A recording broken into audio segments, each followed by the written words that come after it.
All right, guys, today should be a pretty fun day because I've got a new toy to test out. This is an all-wheel drive, dual suspension electric scooter, specifically the SX10 from a company called Leoout. And until they reached out to me for testing, I didn't even know a product like this existed. When I think of an electric scooter, I think of a single motor one with no suspension that's used mostly in urban environments. But this thing is totally different. On top of the dual motors and the dual suspension, we've also got disc brakes as well as off-road tires. And as you can tell from all this dirt, I've already put this thing through its paces. Now, the first place I tested this scooter was at my buddy Gavin's house because he has this really steep trail behind his property and none of my electric bikes have been able to make it up so far. But I thought with the dual motors and the dual suspension, this scooter's got a chance. It got it, it got it.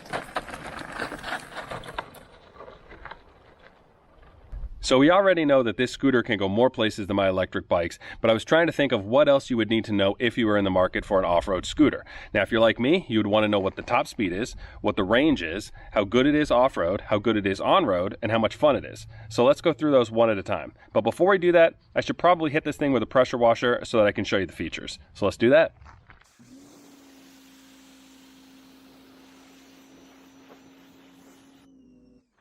Alright guys, so I'm not going to go over every function on this scooter. That would take far too long. For that, you can check out the Leoout website. I'll put a link in the description below. Just going over the basics, you start off with a key. Not all of my electric vehicles have a key, so that's pretty cool. Once you turn it on, you do get a voltage reading right here, and then you can go ahead and power up the computer. Once the computer's powered up, you really only have these two buttons.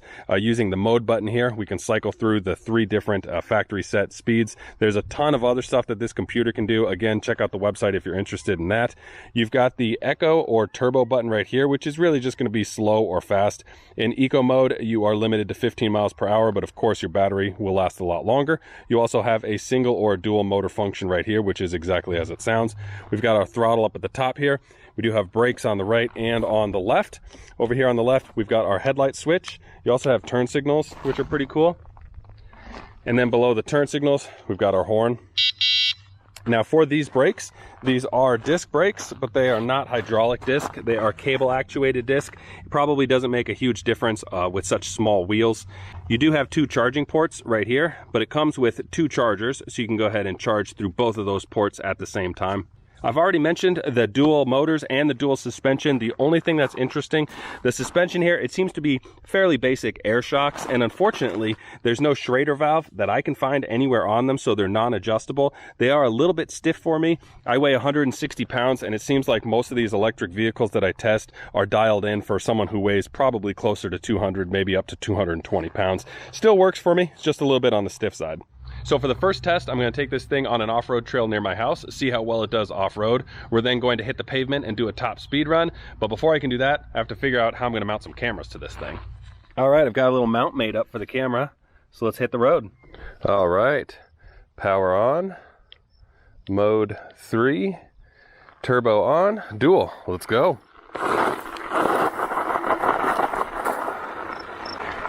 All right, let's see how this does on the trail.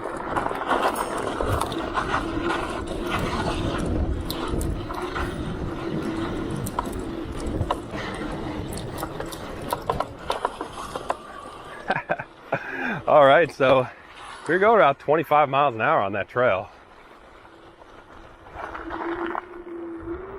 Let's see what we've got for top speed.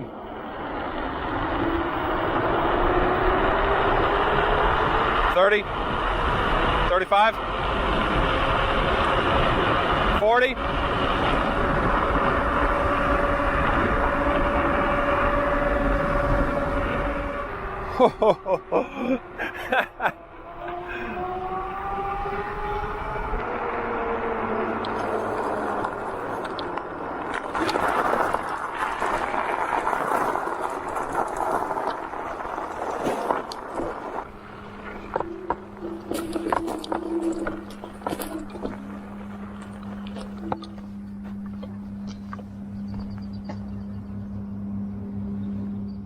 All right, so we just put 13 miles on the scooter. Some of it was off-road, but most of it was on-road. We are at 3 bars out of the initial 5 that we started off with on the battery pack. One thing that I noticed was that as the battery was dropping, I wasn't losing any power. On my e-bikes, as the battery drops, you'll notice that your top speed goes from like 32 to 30 to 28 to 26 and just keeps dropping as the battery drops. Even when we were at about half battery life, which is where we're at now, I was still able to do about 40 miles an hour when it was flat. We did have one long hill, and on the way down I got it up to 44. It would have gone quite a bit faster, but I backed off. On the way up, I was assuming that I was only going to be able to maintain maybe 20 miles per hour. It maintained 30 the whole way up with no problem. So it has a decent amount of power to it. All right, so let's finish this video with the 5 things I talked about earlier. Top speed, around 40 miles an hour, a little bit faster if you're going downhill, a little bit slower if you're going uphill. The on-road capabilities, fantastic. It's as smooth as I was expecting. I could ride this thing for 30 miles without being annoyed, I think. Off-road capabilities, better than I was expecting. The suspension is definitely a little bit stiffer than I would like it, but I would rather that than have it be a little bit too soft. So I would say if you're maybe 180 to 220 pounds, it'd be dialed in for exactly where you're at. As far as the range goes, I'm not exactly sure because I don't really like running the lithium batteries below 20%. We're over 50% now indicated. I would have no problems trying that 13-mile loop again. I would probably lose power on the way back at least a little bit. So I would imagine somewhere in that probably 20-mile range if you're going to be a mixture of on-road, off-road, or uphill, downhill, and you're going to be an all-wheel drive, maxing out with the turbo. If you're going to be trying to maximize your range, I have no reason to believe that you wouldn't be able to make it the 43 miles, but again, you're going to be in eco mode with just the rear wheel drive, and so you're maxing out at around 15 miles per hour. The last thing was fun. This thing's more fun than I was expecting, and that is because its off-road capability is better than I was expecting. Full disclosure, Leoout did give me this scooter for free for testing, but they put absolutely no restrictions on what I should say. So that's it. Hopefully this video was helpful. See you guys later.